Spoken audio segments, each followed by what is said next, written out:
ಇವತ್ತು ನನ್ನ ಮಗನ ಸ್ಕೂಲಲ್ಲಿ ಕೃಷ್ಣ ಜನ್ಮಾಷ್ಟಮಿ ಇತ್ತು. ಹಾಗಾಗಿ ಅವನ್ನ ರೆಡಿ ಮಾಡ್ತಾಯಿದ್ದು. ನನ್ನ ಮಗಳಂತೂ ಹಿಂದೆ ಮುಂದೆ ಬಂದು ಚೇಷ್ಟೆ ಮಾಡ್ತಾನೇ ಇದ್ಲು. ಅವನು ಸುಮ್ಮನೆ ಕೂರ್ತಾನೇ ಇರಲಿಲ್ಲ.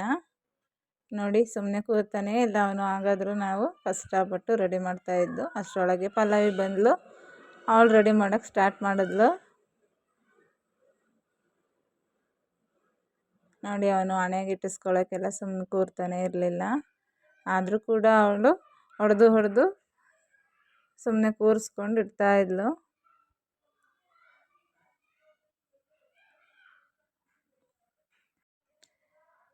ಫೈನಲಾಗಿ ಹೇಗೆ ರೆಡಿ ಆಗ್ತಾನೆ ನೋಡಬೇಕು. ಅದು ಹೇಗಾಗುತ್ತೆ ಗೊತ್ತಿಲ್ಲ. ಫೈನಲಿ ನೋಡೋಣ ಹೇಗೆ ರೆಡಿ ಆಗ್ತಾನೆ ಅಂತ. ಆಮೇಲೆ ಅವ್ನ ಸ್ಕೂಲಲ್ಲಿ ಡ್ಯಾನ್ಸ್ ಇದೆ. ಡ್ಯಾನ್ಸ್ ಕೂಡ ಅವ್ನು ಕಲ್ತಿದ್ದಾನೆ. ನೋಡಬೇಕು ಯಾವ ರೀತಿ ಮಾಡ್ತಾನೆ ಡ್ಯಾನ್ಸ್ ಅಂತ. ಮಕ್ಕಳು ಸುಮ್ಮನೆ ಕೂರೋದೇ ಇಲ್ಲ ಅಲ್ವಾ, ಎಲ್ಲ ಮಕ್ಕಳು ಹೀಗೆ. ಹಾಗೆಯೇ ಇವನು ಸುಮ್ಮನೆ ಕೂರ್ತಾನೇ ಇರಲಿಲ್ಲ. ಹಾಗೆ ಹೀಗೆ ಅಲ್ಲಾಡಿಸ್ಕೊಂಡು ಬರೀ ಕೀಟ್ಲೆ ಮಾಡ್ತಾನೇ ಇದ್ದ. ಕೈ ಕಾಲು ಸುಮ್ಮನೆ ಇಟ್ಕೋತಾನೇ ಇರಲಿಲ್ಲ. ನೋಡಿ, ಇಡ್ಸಕ್ಕೆ ಹೋದರೆ ಅದು ಇದು ಮಾಡಿ ಅಲ್ಲೇನೇನಾದರೂ ಒಂದೊಂದು ಇದು ಮಾಡ್ತಾನೇ ಇದ್ದ ಅವನು.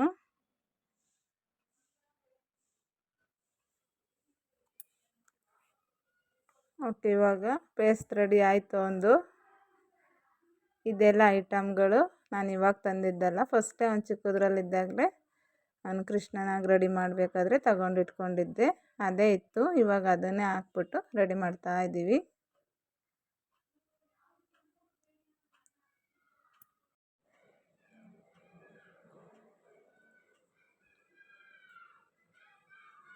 ಓಕೆ, ಇವಾಗ ಜ್ಯುವೆಲರಿ ಹಾಕಿ ರೆಡಿ ಆಗ್ತಾ ಇದೆ ಒಂದು.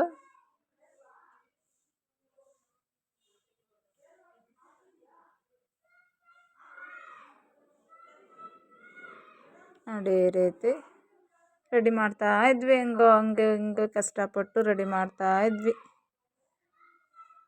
ಸ್ಕೂಲಲ್ಲಿ ಫಂಕ್ಷನ್ ಇತ್ತಲ್ವ, ಹಾಗಾಗಿ ಬೇಗ ನಿಧಾನವಾಗಿ ರೆಡಿ ಮಾಡ್ತಾ ಇದ್ವಿ. ಅದರಲ್ಲಿ ಬೇರೆ ನನ್ನ ಮಗಳು ಬೇರೆ ಸುಮ್ಮನೆ ಇರ್ತಾ ಇರಲಿಲ್ಲ.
Thank you, children.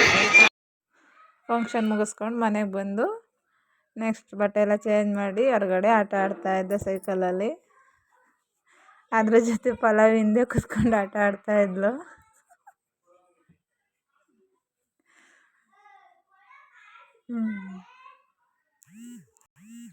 ನೋಡಿ ಈ ರೀತಿ ಸೈಕಲಲ್ಲೆಲ್ಲ ಆಟ ಆಡ್ಕೊಂಡು ಎಂಜಾಯ್ ಮಾಡ್ತಾಯಿದ್ರು.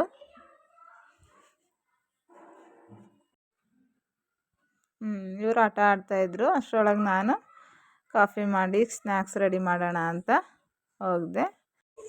ಇವತ್ತು ನಾನು ಏನು ಮಾಡ್ತಾ ಇದ್ದೀನಿ ಅಂದರೆ ಲೆಫ್ಟ್ ಹ್ಯಾಂಡಲ್ಲಿ ಸಾನ್ವಿತ್ ಹೋಮ್ವರ್ಕ್ ಬರಿತಾ ಇದ್ದೀನಿ. ಅವನೇನು ಮಾಡ್ತಿದ್ದಾನೆ ನೋಡಿ, ಹೋಮ್ವರ್ಕ್ ಬರಿತಾ ಇಲ್ಲ ಆ್ಯಕ್ಚುಲಿ. ಎಲ್ಲಿ ಬರಿತಿದ್ಯಾ? ನನಗೆ ಕೊಟ್ಟಿದ್ಯಾ ಮತ್ತೆ ಬರೆಯೋಕ್ಕೆ? ಆಮೇಲೆ ನಾನು ಕಡಲೆ ಮಿಠಾಯಿ ಮಾಡಿದೆ. ಅಷ್ಟರೊಳಗೆ ಎಲ್ಲರೂ ತಿಂದರು. ಅಲ್ಲಿ